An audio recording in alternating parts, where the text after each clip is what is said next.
Most people know the infamous Jack the Ripper, the pseudonym for the murderer of at least 5 women near the Whitechapel district of London's East End. His reign of terror is said to have begun in August of 1888, with the first victim Mary Ann Nichols, and ending in November 1888 with his final victim Mary Jane Kelly. The case is one of the most famous unsolved mysteries of English crime history.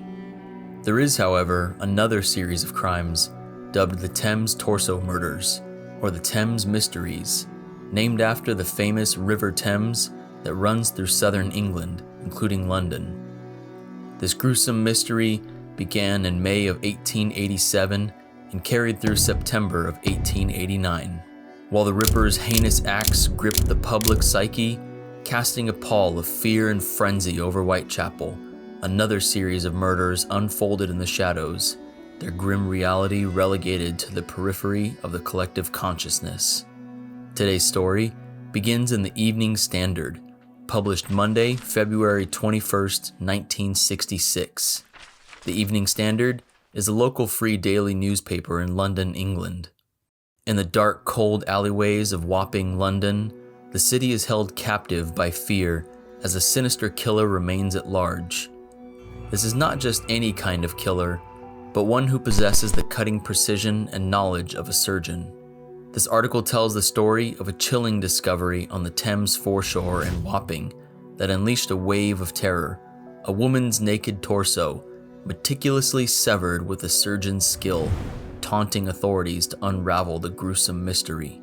The 10-inch section of the torso had been neatly cut with a sharp knife, and the bones appeared to be sawn clean through. What was found was a section of human torso that was cut from below the armpits to just above the navel. Police began their search along the Thames River the day after the body was discovered, looking for any other parts that may have been flung into the river or left along the shoreline. There was a report from a young boy who claimed to have witnessed someone throwing something into the river, specifically from a red minicar, between Hungerford and Westminster bridges early on Saturday morning. This information was thoroughly investigated by the authorities, but yielded little to no result. If you want to see this article in its original newspaper format, check it out on newspapers.com. They have articles from over 24,000 different newspaper publishers all over the United States, dating all the way back to the 1700s. You can search for specific dates, locations, or keywords from almost 1 billion newspaper pages. Superintendent James Graney was the detective in charge of the murder hunt. He ordered the Thameside search, in which river police from patrol boats checked the banks, as policemen from all divisions throughout which the Thames runs examined the foreshore. So how does this story connect to 1888?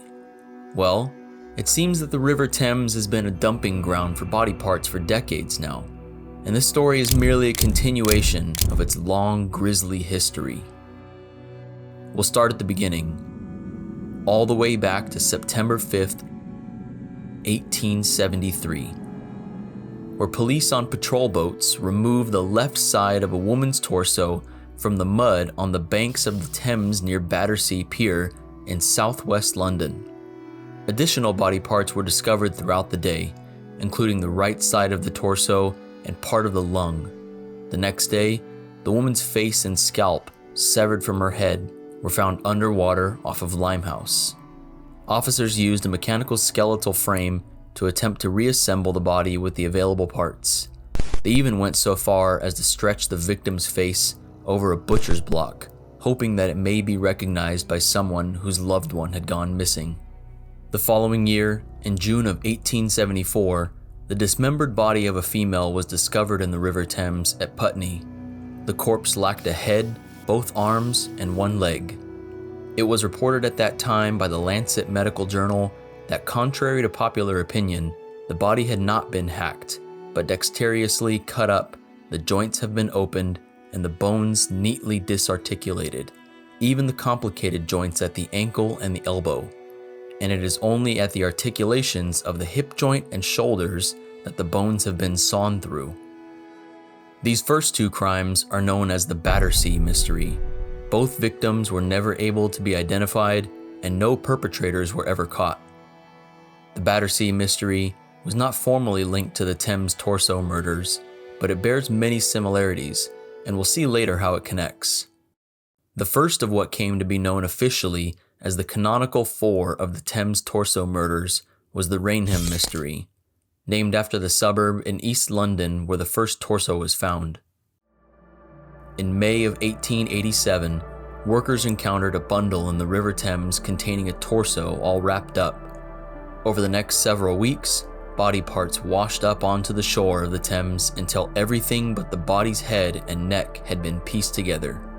The investigation concluded that the body had not been dissected for medical purpose, but that a degree of medical knowledge had been necessary to perform the dissection.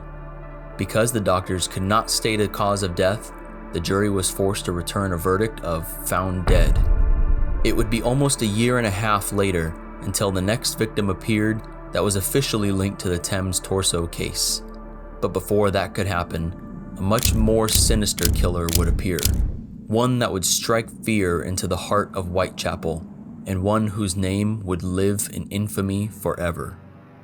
On a cold Friday morning, around 3:40 a.m. on August 31st, 1888, the first of the canonical 5 victims of Jack the Ripper was discovered.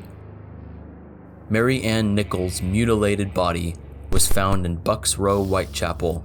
She had last been seen alive approximately 1 hour before the discovery of her body by a Mrs. Emily Holland, with whom she had previously shared a bed at a common lodging house in Thrall Street, Spitalfields.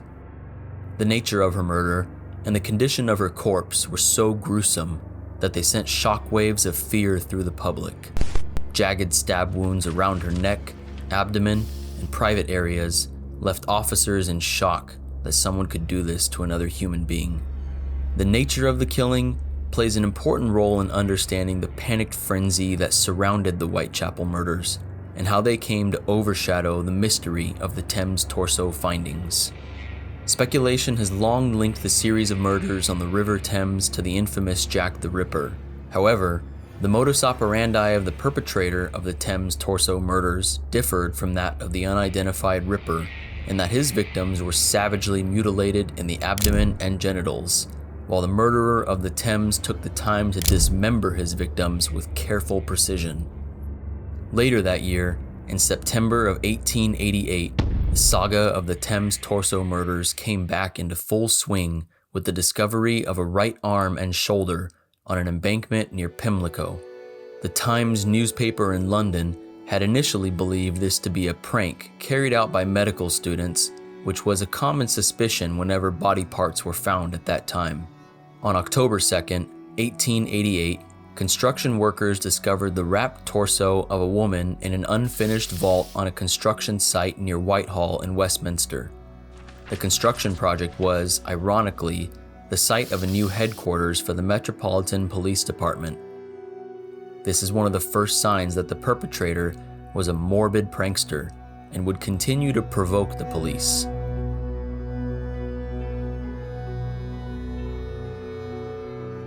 Medical professionals that examined the bodies at the time noticed that the victim's right arm had been tourniqueted before the body was dismembered. They agreed this indicated whoever had dismembered the body very likely had some medical knowledge, specifically of anatomy.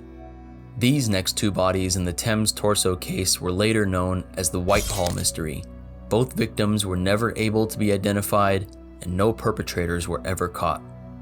One would think that with these 2 shocking discoveries, more attention would be paid to the mystery surrounding the River Thames case, but it was soon forever cast to the shadows by what was later known as the double event in Whitechapel history. Elizabeth Stride and Catherine Eddowes were both killed in the early morning around 1 to 1:40 a.m. on Sunday, September 30th, 1888. This sent fear through the city of London, and the true height of Ripper hysteria was reached. The last of the 5 canonical murders attributed to Jack the Ripper was discovered a month later on Friday, November 9th, 1888. Mary Jane Kelly was found at 10:45 a.m. lying on the bed in the single room where she lived at 13 Miller's Court off Dorset Street, Spitalfields. Her body was extensively mutilated and disemboweled. and her face had been hacked beyond all recognition. The cause of death was ruled to be a severed throat initially, with the mutilation of the abdomen following after, which was consistent with previous Ripper victims. This was the last of the canonical 5 Ripper victims, but far from the end of the gruesome discoveries to be found in London. With the brutality of the Whitechapel murders at the front of everyone's minds, the mystery around the River Thames continued on in the background of Victorian London, almost unnoticed. On the morning of June 4th, 1889, 3 boys were playing in the River Thames near Battersea Park, under the Albert Bridge. They saw an object smash against the embankment and were horrified to discover it was a human arm. They wrapped the arm and took it to the headquarters of the Metropolitan Police at Scotland Yard, where it was determined that the arm had been in the water for no more than 24 hours. The Times newspaper reported on June 11, 1889, that the remaining parts of the body were found scattered throughout various parts of London over the coming days. The left leg and thigh were found Tuesday in Battersea, with the lower part of the abdomen found at Horselydown. On Thursday, the liver was found near 9 Elms, the upper part of the body, including the neck and shoulders, in Battersea Park. On Friday, the right foot and part of the leg were found in Wandsworth, with the left leg and foot at Limehouse. Saturday, the left arm and hand were found at Bankside, with the buttocks and pelvis near Battersea again, and the right thigh at Chelsea Embankment. Lastly, the right arm and hand were found at Bankside on Monday the 10th. The coroner, Dr. Braxton Hicks, found that the skill used to dismember the body was not that of a medical professional, but that of more of a butcher or a knacker, but still someone with knowledge of the joints and human anatomy. Though the head was never found, enough of the parts came together and the first identifiable victim of the Thames Torso murders was found to be a 24-year-old Miss Elizabeth Jackson. She was a prostitute and happened to be homeless at that time after moving from Ireland to Chelsea. Sadly, Miss Jackson was also 8 months pregnant at the time of her death. This gruesome game of hide-and-seek brought attention back to the Ripper, with newspapers suggesting his return after being gone for so many months now. But the police knew the Ripper's modus operandi was much more savage in nature and determined this was not his work. The final crime is known as the Pinchin Street Torso Murder and is the one most associated with Jack the Ripper and confused to be his work due to the location being back in the Whitechapel neighborhood. On Tuesday, September 10th, 1889, around 5 a.m., a woman's headless and legless torso was discovered under a railway arch in Pinchin Street, Whitechapel. It had been determined that she was severely beaten just 1 day before the torso was found, with extensive bruising occurring around her back, hip, and arms. What caused so much confusion was the fact that the abdomen had been extremely mutilated in a manner reminiscent of the Ripper, but her genitals had not been wounded, as was the case in most other Ripper victims.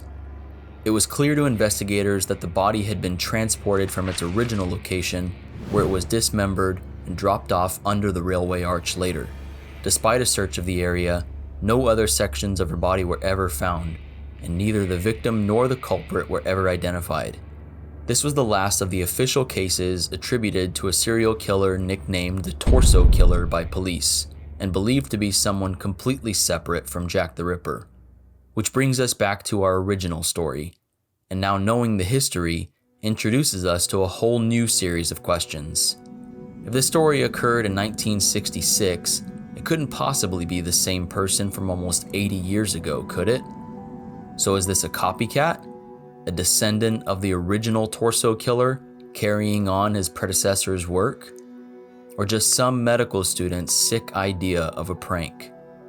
One would think that with new technologies and police investigation techniques developed from 1888 to 1966, there would be a better chance of identifying the victim and hunting down the culprit. But we'll soon see that this case bears a striking resemblance to the original Torso cases from 1887 through 1889. After the first discovery of the torso section on Monday the 21st, a bundle of women's clothing and some flesh had been found at Corey's Wharf in Wapping, that same week on Friday the 25th. Detectives speculated that other parts of the body were already in the killer's possession and would be disposed of in the coming days. They also concluded that due to the lack of buoyancy of the torso found on Monday, it could not have floated down the river and must have been dumped close by, which meant the killer was somewhere near, possibly living within close reach of the Thames. On Friday, March 4th, a week later, the next section of the body appeared. This was the lower half from the navel to the thighs, and it was found floating between two barges in the Thames at Greenhithe, Kent. The spot where the torso was found is just 20 miles downstream from Wapping, where the first torso section was found 12 days ago. A 63-year-old man named Wally Durling said the torso section was very heavy as he put on gloves to pull the body out of the water and placed it on the foreshore until police arrived. A full-scale search was now underway, with over 300 policemen searching the river and foreshore for the next few days, sadly with no success of finding other parts of the body. That is, until 3 days later, on the 7th of March, when a 7-inch piece of the woman's right thigh was found at Rainham, Essex. Now, if you remember, this is where the first of the canonical 4 victims of the Thames Torso murders was discovered in May of 1887, almost exactly 79 years ago. The final find occurred on Saturday, March 12, 1966, now almost 3 weeks since the original torso discovery near the Wapping Stairs. The last section of the torso, including the shoulders and neck, was found on the Thames foreshore at Gray's Thurrock in Essex. Just like the original torso cases of the 1800s, the victim was never able to be identified. A newspaper article published Friday, March 18, 1966, identifies a potential victim as Mrs. Brenda Harris, a mother of 3 who went missing 6 weeks ago. This was an anonymous tip-off given to the police of the torso investigation, but it resulted in no conclusion, since the description of Mrs. Harris did not fit that of the torso. This is the end of the story, and the end of the newspaper articles covering this case. It's a tragic and unsatisfying end, but it seems that just like the original torso discoveries of 1888, whoever committed this horrific act was too clever to be caught. Although these Thames murders spanned a longer time frame and were characterized by even more gruesome details than the Ripper's grisly deeds, they suffered a fate of being overshadowed by the frenzied hysteria surrounding the Whitechapel crimes. What's even more interesting is the mystery surrounding the River Thames and its history as a dumping ground in London for decades.